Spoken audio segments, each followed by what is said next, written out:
Hi, I'm Joan Newcomb, and today's Mystic Minute is Going High When They Go Low. That's a quote by Michelle Obama, and it is the tenet that they have kept to in the last 8 years. And it is a very good motto for all of us to have during these turbulent times. Going high when they go low. Now, I look at this from a perspective of consciousness, and I have talked about this before using an analogy of life being like a fish tank. And there are layers of density and effort at the bottom of the fish tank. It is murkier down there, it is darker, it is colder.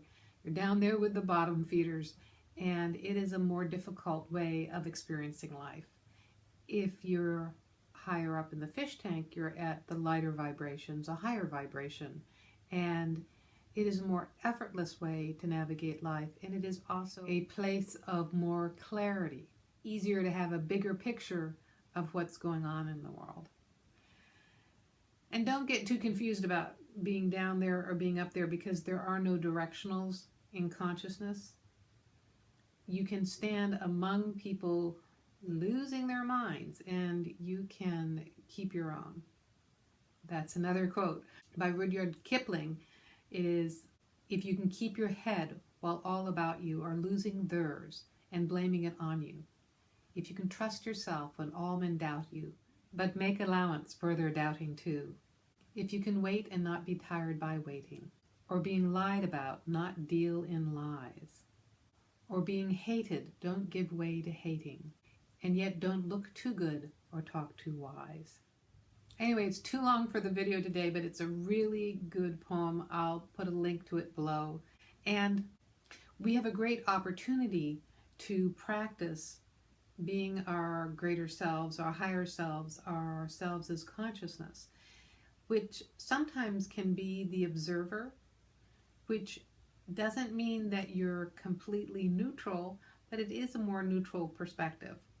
You can see things that are triggering, you can see things that are causing great emotion, and you can have a broader viewpoint about it. For instance, for me, it's been a very emotional time watching these issues come to the surface, and there are women speaking out, and they're being very emotionally passionate about speaking out about the things that are wrong. I grew up in an environment where there were lots of secrets, and you were wrong if you spoke out. Systematic character defamation, which is very typical in situations like this. And in the present moment, this is not my reality. I don't engage with those circumstances or those situations. And the thing is, our physical bodies, this is all very real. We store these memories, we have these feelings, things come up when we're triggered. And part of being in this world and navigating life is inhabiting the body and navigating through it, ultimately for the enjoyment of being in the physical. What happens in spiritual practices often is denying the body.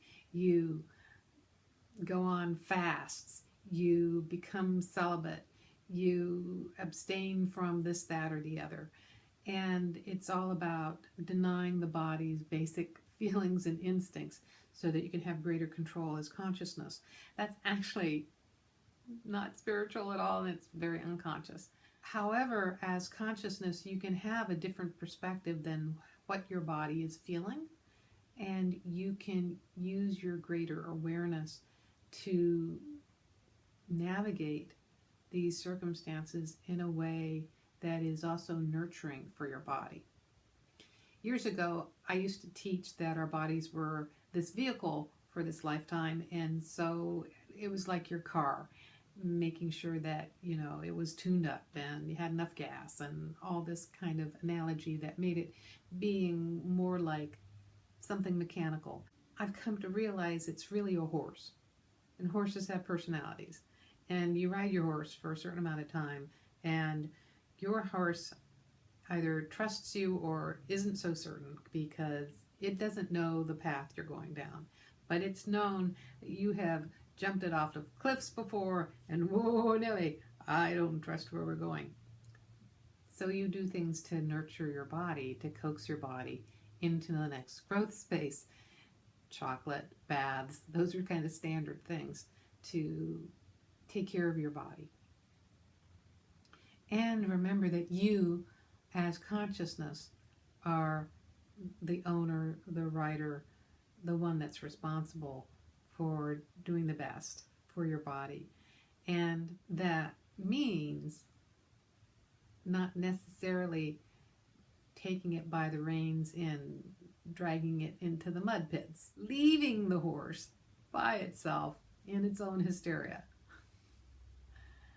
Medicating and abandoning your horse, that's just going to traumatize you more. But being present, doing gentle things, being here in the moment, giving yourself a media break, not engaging on Facebook.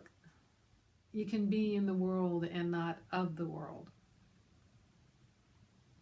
Because we're all collectively going through this amazing expansion as consciousness.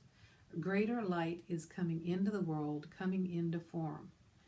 It is bringing up all our shadow sides. It is illuminating darkness that many of us have lived in for years. Some of us are shocked and surprised by this. Some of us are re-traumatized. Suddenly we're 6, 8, 10 years old again. Some of us are really, really angry. And as consciousness, we are delighted. We are here in the midst of this wonderful realm. And it is a beautiful sunny day. There are leaves changing, flowers blooming, depending on what part of the hemisphere you're on. And there's a lot to enjoy in the world. It's ultimately a relief when these things come up, get exposed, because they're in the process of disintegrating. They are disappearing, just like shadows disappear when you fully turn on the lights. Going high when others go low also means not matching their energy or engaging in the same behaviors, tactics, or whatever that they're expressing themselves. People are coming from very painful places. This is a painful time when things like this are disintegrating, especially if you've held on to paradigms, beliefs that you thought were solid and real, and they're evaporating before your eyes.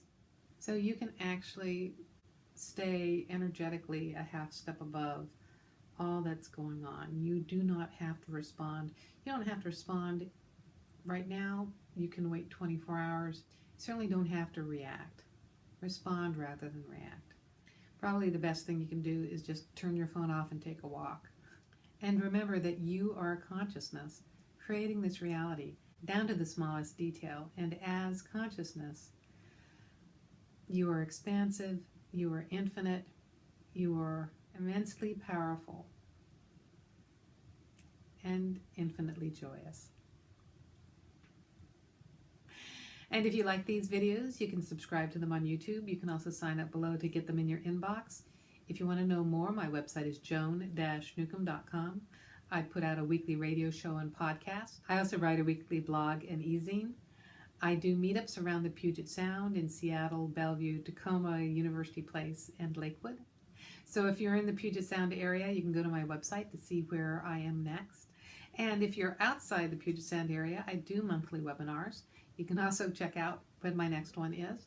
And if you want to know more about navigating your life as consciousness, how to easily and effortlessly transform every aspect of your life, you can go to joan-newcomb.com and look at my coaching programs.